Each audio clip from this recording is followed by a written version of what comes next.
খালেদ মহিউদ্দিন, ত্রয়োদশ জাতীয় নির্বাচনের পরে নতুন একটি সরকার গঠিত হয়েছে। বাংলাদেশের রাজনীতিতে ইতিবাচক দিকে বাংলাদেশ যাচ্ছে কিনা সেটি দেখার জন্য অপেক্ষা করছে বাংলাদেশের 18 কোটি মানুষ। সেই সময় আমরা এমন একজনকে পেয়েছি যিনি তার নিজস্ব কেরিশমায় অনেক দূর নিয়ে এসছেন তার দলকে। আমরা বিশ্বাস করি তার একটি পার্টিসিপেশনে বাংলাদেশও এগিয়ে যাবে অনেকখানি। আমার সাথে আছেন জামায়াতে ইসলামী বাংলাদেশের আমির ডাক্তার শফিকুর রহমান। ডাক্তার রহমান, আপনি আমাদেরকে সময় দিয়েছেন, সেজন্য আমাদের শুভেচ্ছা, কৃতজ্ঞতা এবং ধন্যবাদ জানবেন। আপনাকে অনেক ধন্যবাদ আপনার এই ব্যস্ত সময়ের মধ্যে। ধন্যবাদ। আমি আপনাকে প্রথমেই অভিনন্দন জানিয়ে শুরু করতে চাই। সত্যি কথা বলতে জামায়াতে ইসলামীর যে এবারের যে নির্বাচনের ফল সেটি অভূতপূর্ব। মানে এর আগে তো এই রকম এক ফলের আমার অন্তত জানা নেই। আপনি নিজেও এটাকে আসলে ঐতিহাসিক নির্বাচন বলেছেন। আপনি বিবৃতি দিয়ে বলেছেন জামায়াতে ইসলামী অতীত, আমি আপনাকে কোট করছি, জামায়াতে ইসলামী অতীতের অনেক রেকর্ড ভঙ্গ করে আজ দেশের ইতিহাসে অন্যতম বৃহৎ বিরোধী দল হিসেবে আত্মপ্রকাশ করেছে। 2008 সালে মাত্র 2টি আসন থেকে আজ কোটি কোটি মানুষের সমর্থন, আমাদের প্রতি জন আস্থার বহিঃপ্রকাশ। আমার যেটা মনে হচ্ছে যে সার্বিকভাবে আপনি ফলে এক ধরনের সন্তুষ্টি প্রকাশ করেছেন, কিন্তু আমার জানার ইচ্ছা যে এইটার কারণ কি আসলে, মানে কি এর পিছনে আছে আজকে জামাতে ইসলামের এই রকম একটা ওভারওয়েলমিং পপুলারিটির পেছনে? এটা কি আপনি এক্সপেক্টেডটা? আপনাকে ধন্যবাদ প্রথমে এখানে আসার জন্য, এবং আপনার মাধ্যমে শ্রোতা দর্শক মন্ডলী যারা আছেন সারা বিশ্বে ছড়িয়ে, তাদেরকেও আমি আজকের আলোচনা আমার পক্ষ থেকে আমি স্বাগত জানাচ্ছি। আপনি প্রশ্ন করেছেন 2008 সালে আমাদের সংসদে মাত্র 2টি আসন ছিল, সেখান থেকে আজকে প্রধান বিরোধী দল হওয়ার একটা অবস্থান আল্লাহর মেহেরবানি আমাদের তৈরি হয়েছে। তো এই যে উত্থান, এটা কি কারণে? আসলে কারণ অন্য কিছু নয়। জামাত ইসলামী সবসময় সত্যের পক্ষে লড়াই করেছে। জামাত ইসলামী চেয়েছে একটা সুশাসনযুক্ত দুর্নীতিমুক্ত একটা দেশ হোক, যেই দেশে প্রত্যেকটা নাগরিক মূল্যায়িত হবে তার আপন যোগ্যতায়, এবং অযোগ্যরাদের যে দেশে মানুষের মাথার উপরে ছড়ি ঘুরাবে না। আমাদের সমাজ দুর্নীতিতে আকণ্ঠ নিমজ্জিত। রাজনৈতিক দলগুলো তার বাইরে নয় বললে পুরাপুরি সত্য প্রকাশ পাবে না, বরঞ্চ রাজনৈতিক দলগুলোর নেতৃত্বেই এই দুর্নীতিগুলো হয়ে থাকে, যেটা আমরা 54 বছরে বিভিন্ন পর্বে দেখেছি। কখনো একটু কম, কখনো বেশি, কিন্তু দেশ কখনো দুর্নীতিমুক্ত ছিল না, এবং দুর্নীতিমুক্ত করার জন্য সেরকম দৃশ্যমান কোনো পদক্ষেপ কারো পক্ষ থেকে আমাদের সামনে পরিলক্ষিত হয়নি। এটি একটা সাইড। আরেকটা সাইড হচ্ছে যে সমাজে সত্যিকার অর্থে গ্রাম আদালত থেকে শুরু করে উচ্চ আদালত পর্যন্ত কোথাও মানুষ কাঙ্ক্ষিত বিচারটা পায় না। যার সামাজিক প্রভাব আছে, যার টাকা আছে, বিচার তার পক্ষে কথা বলে, এবং অনেক সময় মজলুম তার নিয়ে বিচারটা খুঁজেও পায় না, কোথায় হারিয়ে যায়। তো বাংলাদেশের মানুষ এই জায়গাগুলোতে খুব জর্জরিত। জননিরাপত্তার বিষয় যদি সামনে আনেন, তাহলে কারো জীবনে কোনো নিরাপত্তা নেই, ঘরেও নাই, চলাচলেও নাই, কর্মস্থলেও নাই। তো এমনি একটা জনপদে মানুষ খুঁজছে যে কোথায় আমাদের একটু মুক্তির স্বাদ পাব। বাংলাদেশ জামাত ইসলামী 79 সালে তার যাত্রা শুরু করার পর থেকে গণতান্ত্রিক পন্থার রাজনীতি করে আসছে, এবং সেই রাজনীতিটা দলের ভিতরে এবং বাইরে দুই জায়গায়। অন্য কোনো দলে সেটা কতটুকু আছে না আছে আমি সে বিতর্কে যাচ্ছি না, কিন্তু আমরা আমাদের জায়গাটায় এ বিষয়ে পরিচ্ছন্ন যে আমাদের প্রত্যেকটা নেতৃত্ব নির্বাচিত হয় গণতান্ত্রিক পন্থায় অভ্যন্তরীণভাবে, এবং প্রত্যেকটা সিদ্ধান্ত গৃহীত হয় যথাযথ ফোরামে আলোচনা করে।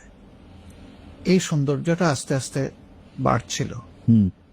আর বিশেষ করে 2024 সালে যখন আমাদের যুব সমাজ তাদের ন্যায্য কাজের দাবিতে, তাদের মেধার স্বীকৃতির দাবিতে যখন আন্দোলন শুরু করে, তখন সরকার অতীতের 15.5 বছরের মতোই চেয়েছিল এই আন্দোলনটাকেও দমিয়ে দিতে, কিন্তু শেষ পর্যন্ত তাদের হাত থেকে ফসকে যায় তাদের এই কন্ট্রোল, নিয়ন্ত্রণ, এবং জনতার বিজয় হয়। তবে সে বিজয়ের যে লড়াইয়ের নেতৃত্ব দিয়েছে যুব সমাজ। আমরা কোনো রাজনৈতিক দল নেতৃত্বের এই ক্রেডিট যদি দাবি করে এটা চরম অন্যায় হবে। এটা আন্দোলনের নেতৃত্বে যুব সমাজ আর অংশগ্রহণে সারা বাংলাদেশ। সেই বাংলাদেশের মধ্যে আমরাও ছিলাম, অন্যান্য রাজনৈতিক দলও ছিল। যেহেতু আমরা সবাই মজলুম ছিলাম, সেই কারণে সমস্ত মজলুমের একটা মিলন মেলা বলতে পারেন যে এই আন্দোলনটা ছিল। আন্দোলন সফল হওয়ার পরে লক্ষ্য করবেন যে কখনো আমরা এই আন্দোলনের কোনো ক্রেডিট দাবি করিনি, কখনো না, কোনোভাবেই না। আমরা সবসময় বলে এসেছি নেতৃত্বে যুব সমাজ, অংশগ্রহণে দেশবাসী, এবং এই বিজয় দেশবাসীর বিজয়। কিন্তু পাশাপাশি আমরা দেখেছি অনেকেই তারা সেখানে ক্রেডিট ক্লেম করেছে, তো আমরা সেই দিকে যাইনি। আশ্চর্যের বিষয়, যখন এই আন্দোলনে বাংলাদেশের মানুষগুলা কোন দলের হয়ে লড়াই করেছে মানুষের জন্য, তখন সেই শহীদ মানুষগুলাকে নিয়ে বাগবাটোরা শুরু হয়ে গেল। আমরা কিন্তু এর বিরুদ্ধে করেছি। আমরা বলেছি শহীদরা কোনো দলের হতে পারেন না, গোষ্ঠীর হতে পারেন না। শহীদরা গোটা জাতির সম্পদ, এবং আমরা তাদেরকে সেভাবেই ওই মর্যাদায় আমরা রাখতে চাই। এরপরে আমাদের এই শহীদ পরিবারের পাশে যাওয়া, এটা আমাদের নৈতিক দায়িত্ব হিসেবে আমরা নিয়েছিলাম। এটা কোনো রাজনীতি ছিল না আমাদের, কারণ আমি তো মরতে পারতাম, আমার আরো সহকর্মী মারা যেতে পারত। তা আল্লাহ যে আমাদেরকে বাঁচায় রাখলেন, এখন যারা চলে গেল তাদের প্রতি তো আমাদের অবশ্যই দায়িত্ব আছে। এটা ঠিক, তারা লড়াই করে নাই যে আমরা গিয়ে ওখানে কিছু তাদেরকে সহানুভূতি দেখাবো, পরিবারের পাশে দাঁড়াবো। তারা সবটুকু উজাড় করে দিয়ে দেশকেই দিয়ে গেছে, নিতে চায়নি। সেই মানুষগুলোর জন্য তো আমাদের কর্তব্য আছে। আমরা এই কর্তব্যের জায়গা থেকে প্রত্যেকটা শহীদ পরিবারে পৌঁছার চেষ্টা করেছি।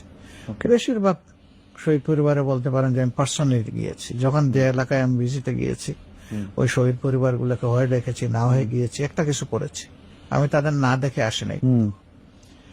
আহত পঙ্গু যারা হয়েছে তাদের বিষয়টা আমরা অ্যাটেনশনে নিয়েছি, কিন্তু আমরা তো একটা সংগঠন, আমাদের কাছে তো সরকারি কোনো ট্রেজারি নেই। ফলে আমাদের সীমিত সামর্থ্যের জায়গা থেকে শহীদ পরিবার এবং আহত পঙ্গু ভাই বোনদের পাশে আমরা দাঁড়ানোর চেষ্টা করছি। এই বিষয়গুলো তো জনগণ দেখেছে। একটা দল এরকম করছে, বাকি দলগুলো ক্রেডিট নিয়ে কাড়াকাড়ি করছে, এবং সেই সময় থেকে অনেকে আবার নির্বাচনের দিকে ঝুঁকে পড়েছে। আমরা তখন বলেছিলাম যে আগে পরিবেশটা সামাল দেন, তারপরে নির্বাচনের প্রশ্ন।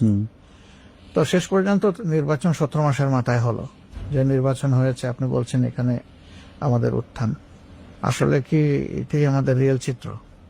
এই প্রশ্ন এখন সমাজের অনেকের মনে। এই প্রশ্নটা আমি করতে চাই, এবং আমি এর উত্তর দিব না। ইতিমধ্যে টিআইবি একটা রিপোর্ট পেশ করেছে, তারপরে সুজন একটা প্রতিবেদন তাদের তুলে ধরেছে।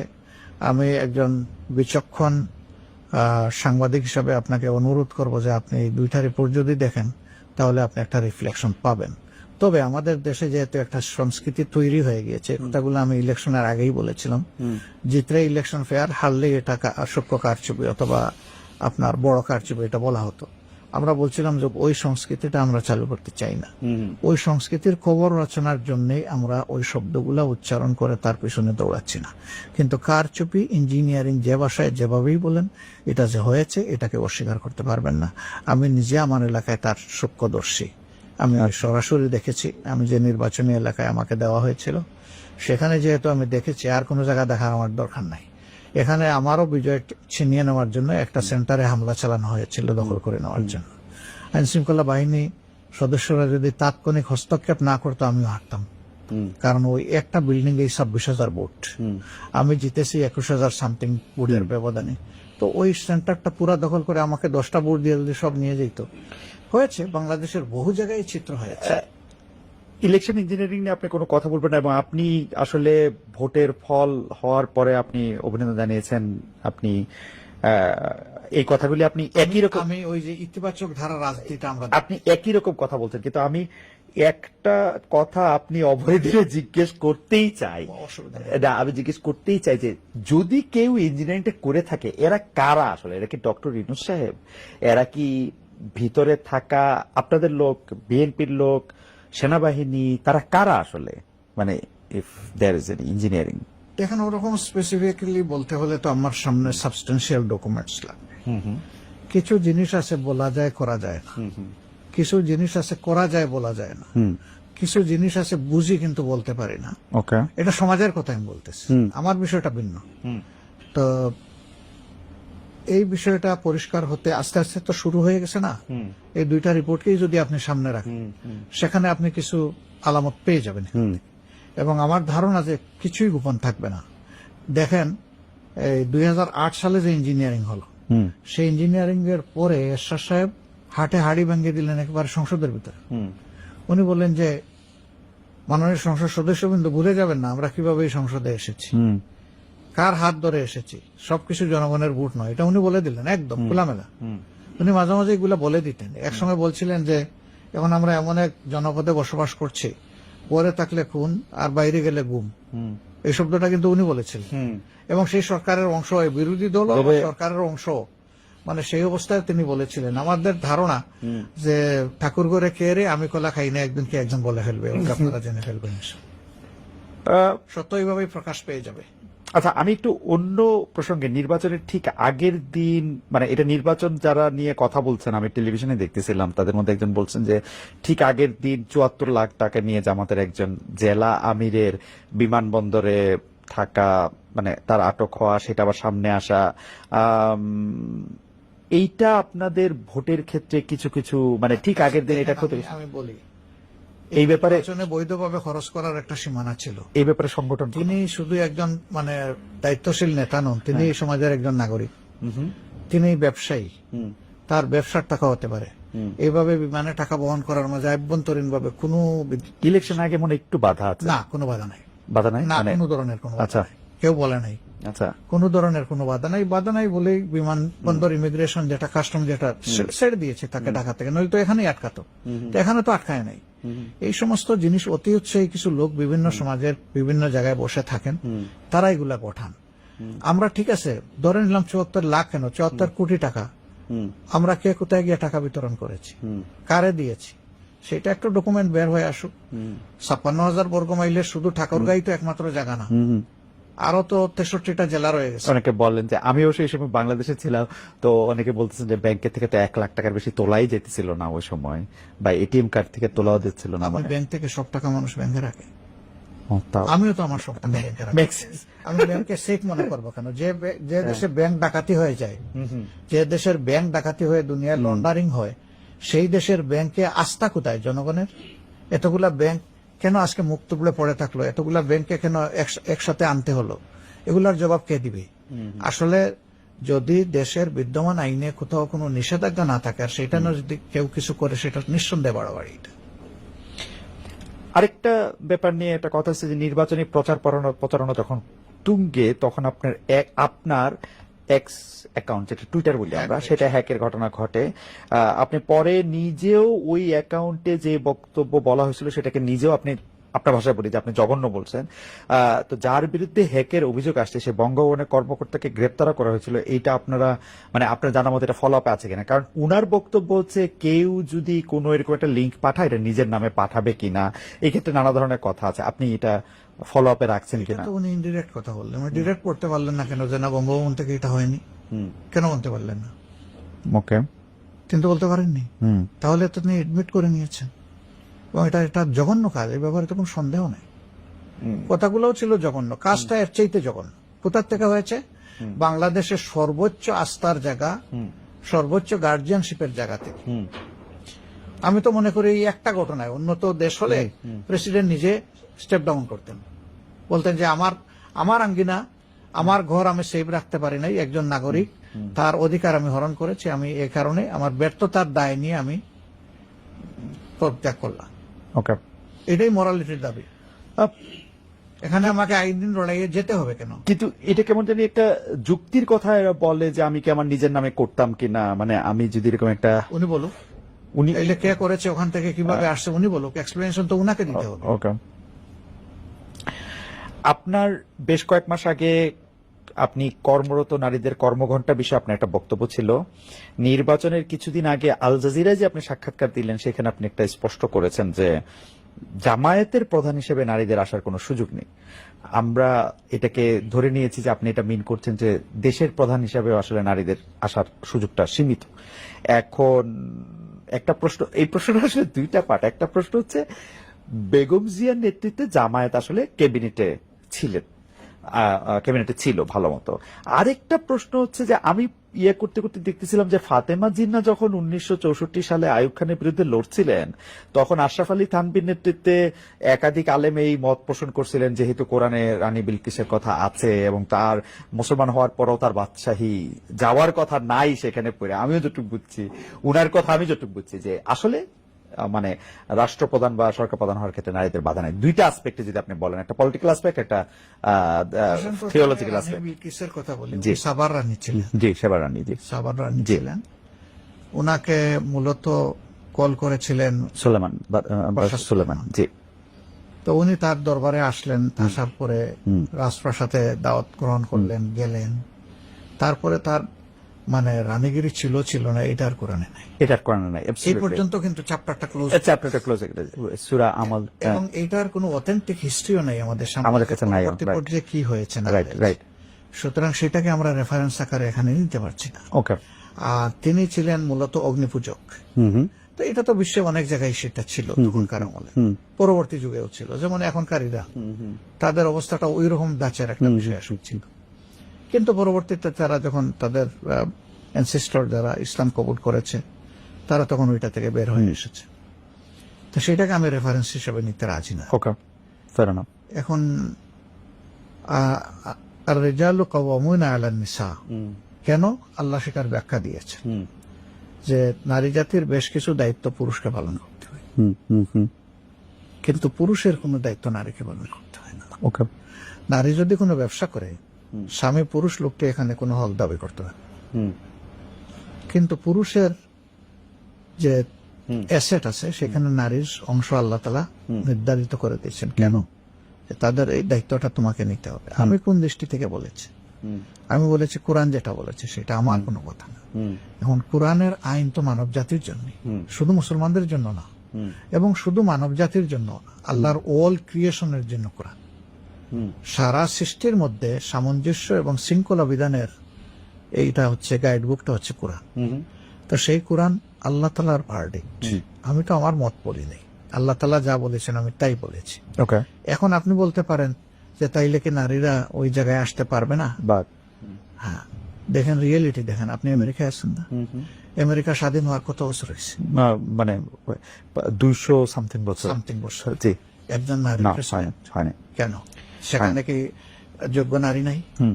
কিন্তু আবার ইংল্যান্ডে হয়েছে, ইংল্যান্ডে হয়েছে, আরো অন্যান্য জায়গায় হয়েছে, কিন্তু এখন আমেরিকাতে হয় নাই। এখনকার দুনিয়ার সবচেয়ে বড় শক্তিশালী দেশ যেটা, সেই দেশে নারীরা কি কোনোদিন কম্পিটিশনে আসছে, কিন্তু ফেল করছে কিন্তু দুইবার। তাদেরকে আমেরিকাবাসী সিলেক্ট করে নাই। রাইট। কেন করে নাই? এই জব তারা দিতে পারে। তবে আমরা তাদেরকে একটা বিচক্ষণ বুদ্ধিমান জাতি হিসাবেই দেখতে পাই, সাহসী হিসাবেও দেখতে। সেখানে দেখেন এটা হয়নি। তো যুক্তিতে আপনি গেলে কি দেখবেন? একজন মা যখন চাইল্ড বেয়ারিং হবে, তখন কি একজন সুস্থ সক্ষম পুরুষের মতো তিনি সব ফিজিক্যাল অ্যাক্টিভিটি করতে পারবেন? পারবেন না। যদি তিনি পারতেন তাহলে ম্যাটারনিটি লিভের দরকার হতো। ম্যাটারনিটি লিভটা দেওয়া হয় কি জন্য? এটা তার ডিউ, এটা তার হক, এটা তার অধিকার। তার অধিকার, এটা কোনো তার প্রতি কোনো প্রিভিলেজ না, ব্লেসিং না, এটা তার পাওনা। তো এই জায়গা থেকে আমরা মাদেরকে আল্লাহ রাসূল সাল্লাল্লাহু আলাইহি ওয়াসাল্লামের জমানায় সর্বোচ্চ যতটুকু সম্মান দিয়েছেন তা আমরা দেওয়া।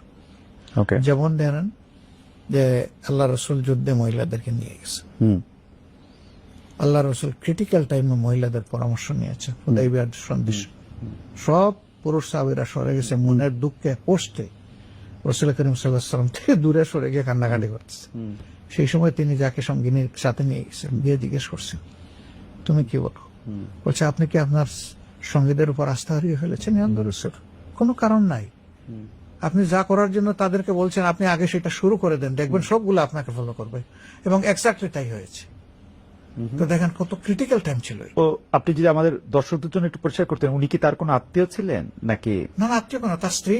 ও, তার স্ত্রীর পরামর্শ দিয়েছেন, তার স্ত্রীর পরামর্শ। আমি সেটা একটু বলছি, মানে আল্লাহ রাসূল বদর যুদ্ধ ছাড়া যত যুদ্ধে অংশগ্রহণ করেছেন সব যুদ্ধে স্ত্রীদেরকে নিয়ে গেছেন সাথে। একজন তিনি লটারি করতেন, লটারিতে যার নাম আসতো তাকে তিনি নিয়ে যেতেন। অন্যান্য সাহাবীরা নিয়েছেন, এমন বিধবা মহিলারাও আল্লাহ রাসূলের অনুমতি নিয়ে যুদ্ধে অংশগ্রহণ করেছেন। ওকে। হুদাইবিয়ার সন্ধির সময় উনার সাথে কোন, সম্ভবত একটু দেখতে হবে, দেখো তো একটু, আচ্ছা আমাকে সাহায্য করবো। জি। তো ধরেন আচ্ছা, মানে উনি এরপরে ওহুদের যুদ্ধে দেখেন, ওহুদের ওহুদের যুদ্ধের সময় সবচেয়ে ক্রিটিক্যাল টাইমে রাসূলের প্রতিপক্ষ যারা ছিলেন তারা কিন্তু একদম কাছে, একদম হাত দিয়ে ছোঁয়ার জায়গায় চলে আসছে। সেই সময় পুরুষ নাই, একজন মহিলা হযরত নুসাইবা রাদিয়াল্লাহু তাআলা, তিনি ঘুরে ঘুরে আল্লাহ রাসূলকে প্রোটেকশন দিয়েছে। এবং যুদ্ধের পরে দেখা গেল তার দেহে 70টা ভারী জখম, ও রক্ত অজর তারাই ছিল, ওয়াও, তীর জুল ছিল তার শরীরের মধ্যে। আল্লাহ রসুল ভাঙ্গা দাঁত, দুইটা দাঁত তার ভেঙে যায় আঘাতে, সেই সময় নিজের দাঁত দিয়ে ওই কামড় দিয়ে বের করে দিয়েছে। তারপরে তার শুশ্রূষা নিজে করেছেন, আলহামদুলিল্লাহ পরে তিনি সুস্থ হয়ে উঠেছে। তো মহিলারা এত ঝুঁকিপূর্ণ কাজে যেখানে দায়িত্ব পালন করেছে, তাহলে সমাজের সব জায়গায় তারা পারবেন না কেন? তো আল্লাহ তাআলা সীমারেখা যেটা আমাদের জন্য নির্ধারণ করে দিয়েছেন, পুরুষের জন্য কিছু সীমা আছে, মহিলাদের জন্য কিছু সীমা আছে। এটা মানলে কারো কোনো লস নাই, তবে হ্যাঁ এটা কারো উপর চাপাইয়া দেওয়ার কোনো জিনিস না। ওকে, ফেয়ার এনাফ। আমার মনে হয় আপনি যদি এখন পলিটিক্যাল আসপেক্টটা বলতেন, 2001 থেকে 2006 পর্যন্ত আপনারা জোট সঙ্গী, মানে বেগম খালেদা জিয়া সে সময় প্রধানমন্ত্রী ছিলেন, তখন তাকে আমরা নেতা হিসেবে মানলাম কেন? হ্যাঁ, এই প্রশ্ন আসবে স্বাভাবিক। আমরা একটা জোটে ছিলাম, এই জোট যখন ফর্ম হয় তখনও বেগম খালেদা জিয়া ছিলেন বিএনপির চেয়ারপারসন, রাইট। সিগনেটরি ছিলেন বেগম খালেদা জিয়া, অধ্যাপক গুলাম আজম সাহেব, হুসেন মোহাম্মদ এরশাদ এবং শায়খুল হাদিস আল্লামা আজিজুল হক সাহেব। এই চারজন ছিলেন মানে প্রথমে সিগনেটরি। এটা দিয়ে একটা চার্টার তৈরি হয়, দলিল তৈরি হয়, এগ্রিমেন্ট। সেই এগ্রিমেন্টে ছিল যে আমরা আন্দোলন করবো একসাথে, নির্বাচন করবো একসাথে, বিজয় লাভ করলে সরকারও গঠন করবো একসাথে। তো সেই সরকারে আমরা মাত্র 2 জন লোককে মন্ত্রী হিসেবে পেয়েছিলাম। আমাদের তৎকালীন আমির জনাব মতিউর রহমান নিজামী, মৌলানা মতিউর রহমান নিজামী সাহেব এবং আলী হাসান মোহাম্মদ হাসান মুজাহিদ সাহেব, আল্লাহ তাদের শহীদ হিসেবে কবুল করুন। তারা 2 জন সেখানে অংশগ্রহণ করেছেন। নিজামী সাহেব 2.5 বছর ছিলেন প্রথমে এগ্রিকালচারে, এরপরের অংশটা 3.25 বছর ছিলেন তিনি ইন্ডাস্ট্রিতে, মিনিস্ট্রি অফ ইন্ডাস্ট্রি। তো আর মুজাহিদ সাহেব অলত্র ছিলেন সোশ্যাল ওয়েলফেয়ার। আমাদের এখানে করার কিছু ছিল না, আমরা পারতাম এই সরকারে অংশ না নিয়ে, কিন্তু আন্দোলন তো একসাথে করেছি। কেন আমরা আন্দোলন একসাথে করেছি? সবার জন্য একটা কমন প্রবলেম ছিল। তখনও শেখ হাসিনার সরকারটা কিন্তু এবার যে শেপ নিল সেই শেপে চলে গেছিল। তো ওইটা থেকে দেশকে বের করে আনার জন্য সবাই ঐক্যবদ্ধ হয়েছে। কজ কমন হওয়ার কারণে ডিভাইডেড শক্তি নিয়ে না করে আমরা ইউনাইটেড শক্তি নিয়ে কাজটা করেছি।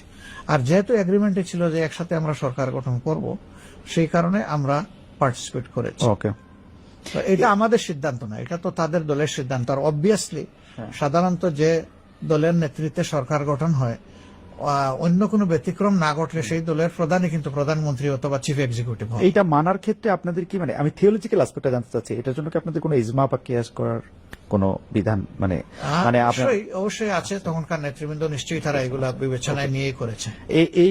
এই প্রসঙ্গে আর কি আমার শেষ প্রশ্ন, যে অনেকেই বলে থাকেন যে যেহেতু আপনারা জুলাই সনদে এবং সেই আন্ডারস্ট্যান্ডিং একজন অন্যতম সিগনেটরি, যতগুলি সংস্কার সেগুলি প্রত্যেকটা ক্ষেত্রে আপনারা খুবই ভোকাল ছিলেন, সেখানে 5% নারী প্রার্থী আপনাদের দেওয়ার কথা, সেটা আপনারা দেন নাই।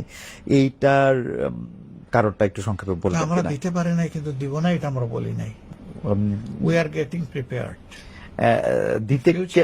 দিতে আমরা তো মিসেস রহমানকে, মানে মিসেস শফিকুর রহমানকেও আমরা সংসদে দেখছি। এই 5% তো এখনকার, এটা পরবর্তী সংসদের জন্য। কারণ আমরা যে সংস্কারের চার্টার যেটা করেছি ওটা পরবর্তী না। আপনি যেহেতু একমত হইলেন, এটা আপনার জন্য একটা মোরাল অব্লিগেশন ছিল কিনা?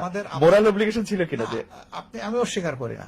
তো দেখেন আমাদের জোট থেকে কিন্তু আমরা আবার এলাও করেছি। আচ্ছা, আমরা নিজেরা দেইনি, কিন্তু জোট থেকে এলাও করেছি। আমরা দেইনি বলে দিব না এটা বলি নাই কোথাও, আমরা বলেছি উই আর প্রিপেয়ারিং, আমরা ইনশাআল্লাহ দিব, আগামীতে পাবেন আপনারা। এই চার্টার যখন বাস্তবায়ন হয় তখন আপনারা আমাদেরকেই সবচেয়ে কাছে পাবেন। যেমন ধরেন বিভিন্ন দলের আরপিওতে আছে যে দলগুলো একটা নির্দিষ্ট সময় দেওয়া ছিল, এই সময়ের ভিতরে মিনিমাম 30% তারা উইমেন্স পার্টিসিপেশন এনশিওর করবে সব লেভেলে, নেতৃত্বের লেভেল থেকে শুরু করে।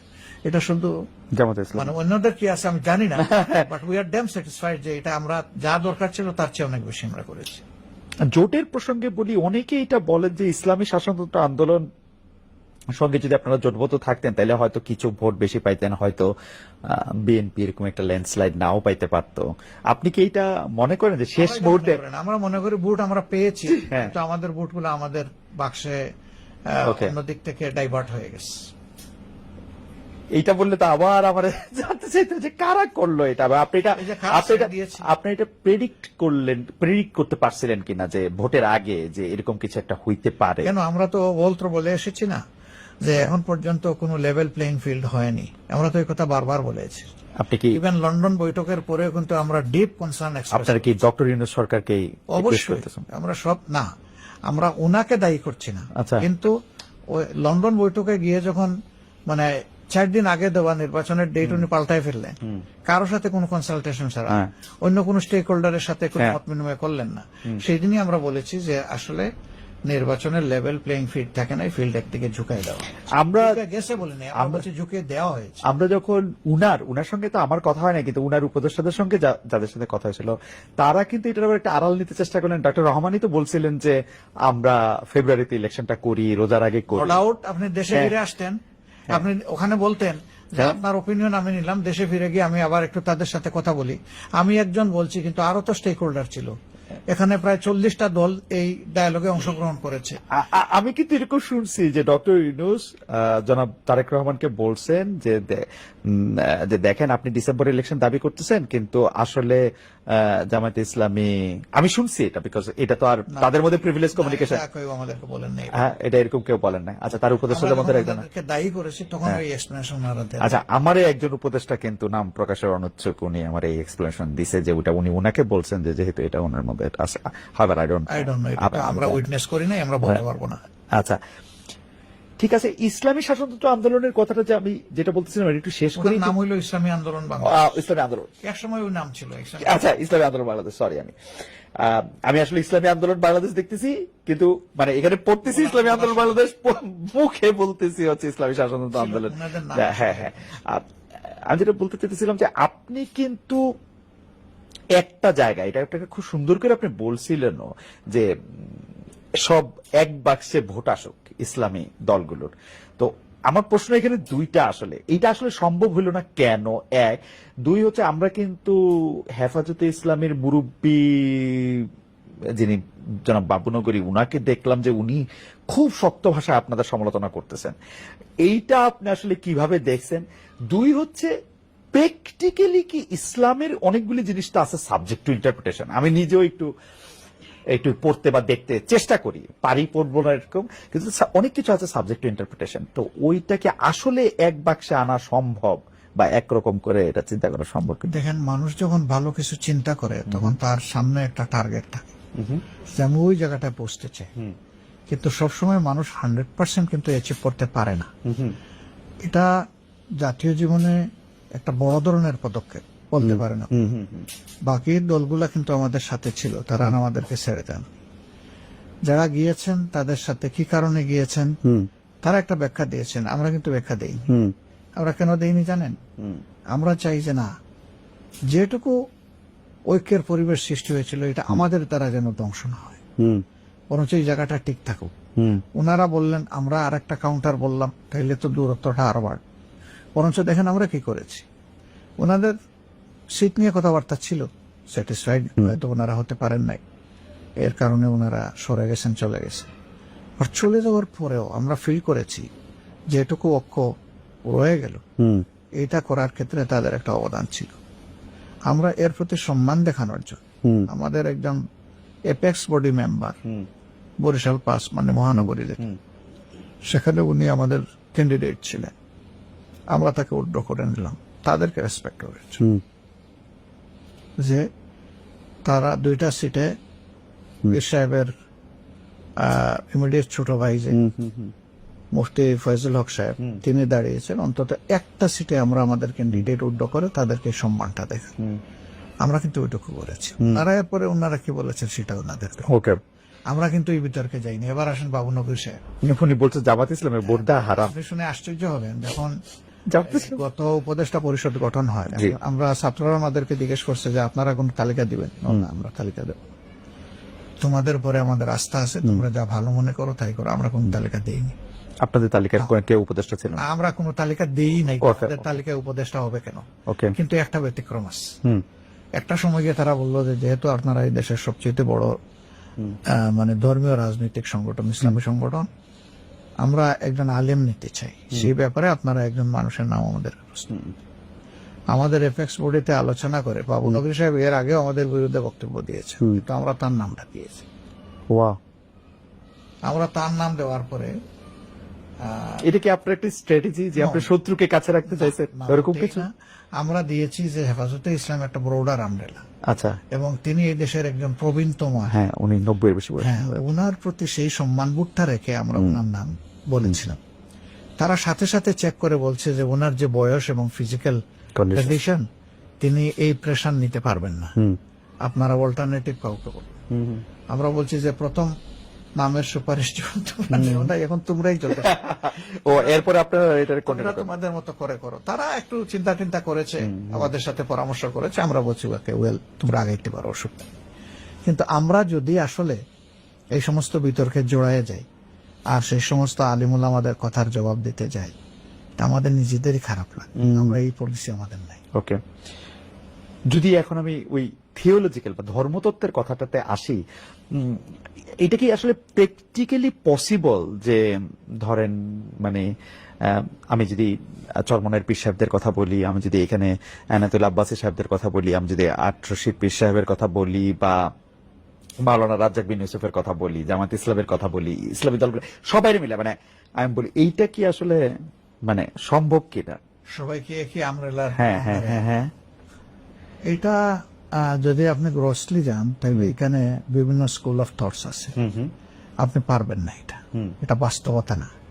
কিন্তু তারপরেও সমাজে ভিজিবল যারা অ্যাক্টিভিস্ট, তাদেরকে যদি আপনি চিন্তায় রাখেন, তাহলে জাতির কমন ইন্টারেস্ট আপনি চেষ্টা করে যাবেন। আচ্ছা, আপনার চেষ্টাটা যদি 70% সাকসেসফুল হয়, আপনি ধরে নেবেন আপনি সাকসেসফুল। ওকে, আপনাকে চেষ্টা করতে হবে, চেষ্টা না করে বসে থাকাটা এটা কোনোভাবে মেনে নেওয়া যায় না। আর দেখেন আসলে ইসলামপন্থীরা যুগে যুগে কিন্তু সম্মান পাননি এই দেশে, না এই স্বাধীন বাংলাদেশে তারা কিন্তু সম্মান পান। আপনি দেখেন কোনো আমলেই তাদেরকে সম্মানের জায়গায় কেউ হ্যান্ডেল করে নাই। আপনি যদি হেফাজতের অর্গানাইজ হওয়ার ব্যাপারটাই ধরেন, তাদের উপরে যেটা হয়েছে এটা তো ইতিহাসের একটা ভয়াবহ চ্যাপ্টার দিয়েছে। আমি তো নিজে দেখেছি হেফাজতে ইসলামের প্রবীণ আলেম, বিদগ্ধ আলেম, বড় মাপের আলেম পায়ে জিনজের হাতে, আমার নেই কিন্তু তাদের আছে। কিন্তু আপনার কাছে এটা কেমন মনে হয় যে শফি সাহেব বেঁচে থাকে, মাওলানা শফি সাহেব বেঁচে থাকা, যিনি সবার মুরব্বী আসলে 3 জায়গার, উনি বেঁচে থাকতে যে শেখ হাসিনাকে কমই জননী?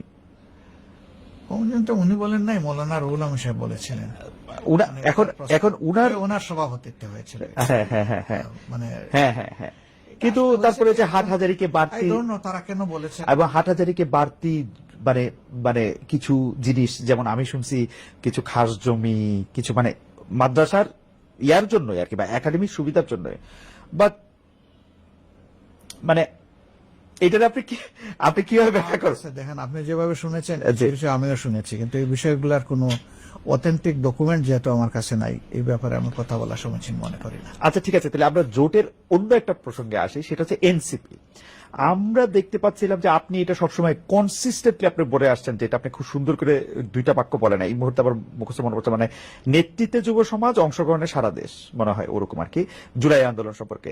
সেই নেতৃত্বে যুব সমাজের যারা অংশ, তারা কিন্তু একরকম আপনাদের কঠোর সমালোচকই ছিল। মানে আমি দেখতে পাইছি যে কেউ কেউ আপনাদের কঠোর সমালোচক ছিল। এখন তারা বিএনপি জোটে যাবে না জামায়াত জোটে যাবে নাকি কোনো জোটে যাবে না একক, এটা নিয়ে একটা দারুণ টানাপোড়েন ছিল। কেউ কেউ এরকম প্রেরিত করতেছিল, আপনি যেহেতু বলছেন নাহিদ, নাকি আপনি বলছেন বা আপনার বলাটাকে অন্য কেউ কোট করতেছে যে নাহিদ হচ্ছে আমাদের ছেলে। নাহিদের কারণে কি আপনার কথা তারা শুনলো নাকি আপনি, মানে এখন তো এটা জোটটা হয়ে গেছে। আমার এটাতে 2টা প্রশ্ন আছে এনসিপি নিয়ে। তো প্রথম প্রশ্ন হচ্ছে, আপনি তাদের কনভিন্স কেমনে করলেন, মানে তারা আপনার কাছে আসলে দেখেন কিছু দাবি কেন করলো? একটা ওয়ান্ডারফুল কাজ করেছে, যেটা আমরা করতে পারি নাই সেটা তারা করেছে। আমি তাদেরকে এনাফ ইন্টেলিজেন্ট মনে করি। তবে এটা বলতে পারেন আপনি যে তাদের বয়স, অভিজ্ঞতা, এগুলার লিমিটেশন থাকতো, এটা তো আমারও ছিল তাদের বয়সে, না, কিন্তু আমার মাঝখানে একটা প্রশ্ন আছে।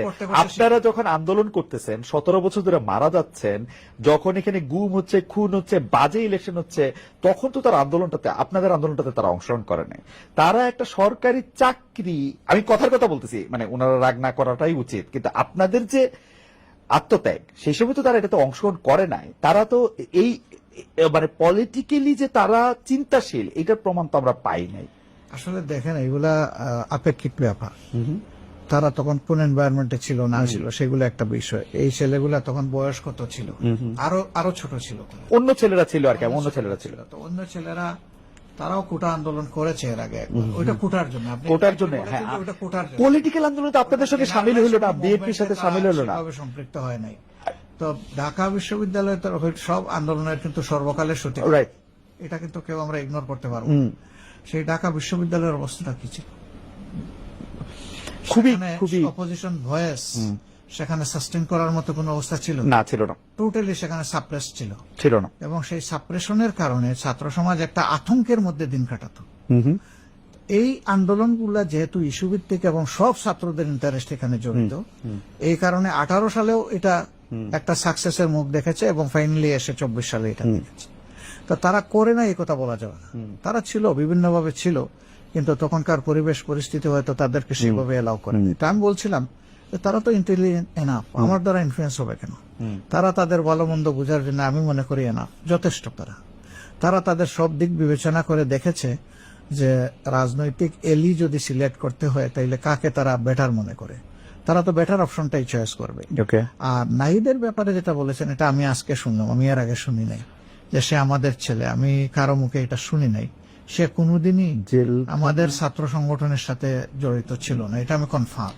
ওকে, তার অবস্থান ছিল আলাদা। কেউ একজন, আচ্ছা আমার ঠিক মনে পড়তেছে না, মানে কেউ একজন হয়তো অন্য আরেকজনকে কোট করে এরকম একটা কথা। নাহিদ তো একা সিদ্ধান্ত নেওয়ার মালিক না।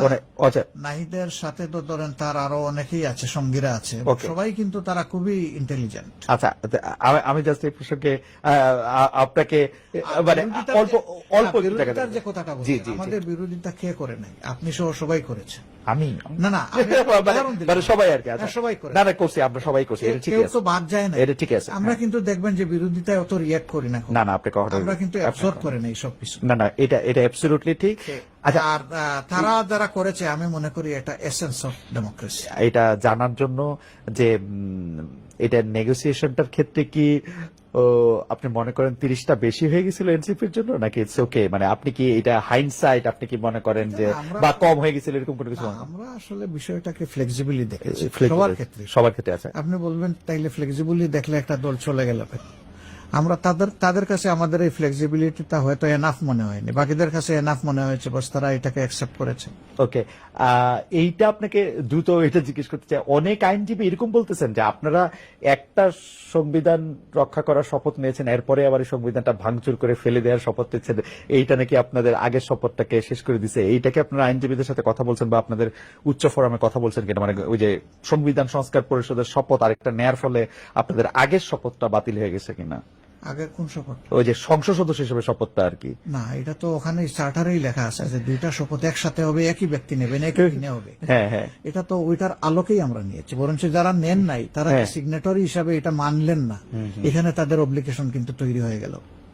আমরা তো চাইবো তারা তাদের অব্লিগেশনটা ফুলফিল করে। আমার শেষ প্রশ্ন সেটা হচ্ছে যে আপনি ক্যাবিনেট যেটা মন্ত্রিসভা হলো জনাব তারেক রহমানের নেতৃত্বে, সেটাকে আপনি কেমন দেখতেছেন, আপনি একটু মূল্যায়ন করবেন কিনা, আর দেশের সাধারণ মানুষের উদ্দেশ্যে আপনার কোনো কিছু যদি বলার থাকে? বৃক্ষ তোমার পরিচয় কি ফলে আমার পরিচয়? আমরা ফল দেখে কমেন্ট করবো, এখন কিছু বলবো না। আমরা ভালো কিছু আশা করব, আমরা তো বলেছি তারা ভালো করলে তাদের সঙ্গেই থাকবো, সমর্থন করব, সহযোগিতা করব। কিন্তু তারা যদি রাইট ট্র্যাক ছেড়ে দেন তাহলে বিরোধী দল হিসেবে আমাদের দায়িত্ব হবে এটা চেপে ধরা, বিরোধিতা করা, এবং সেখানে আমরা তাই করব। আমাদের পজিশন পুরাণের দেওয়া মূলনীতি অনুযায়ী তাওয়ানু আলাল বিররি ওয়াত তাকওয়া ওয়ালা তাওয়ানু আলাল ইসমি ওয়াল উদওয়ান, ভালো কাজে সহযোগিতা, মন্দ কাজে অসহযোগিতা। ওকে, আমার মনে হয় যে আপনাকে ধন্যবাদ। জামায়াতের আমির জনাব ডক্টর শফিকুর রহমান এতক্ষণ আমাদেরকে সময় দিয়েছেন, সবগুলি প্রশ্নের জবাব দিয়েছেন। আমরা আপনাকে অনেক ধন্যবাদ। আমাদের পক্ষ থেকে ঠিকানা নিউ ইয়র্কের, ঠিকানা ডিজিটালের পক্ষ থেকে আপনাকে অনেক ধন্যবাদ জানিয়ে শুভেচ্ছা জানিয়ে কৃতজ্ঞতা ধন্যবাদ জানিয়ে শেষ করছি। আপনাকে। আমাদের ঠিকানা বাংলা।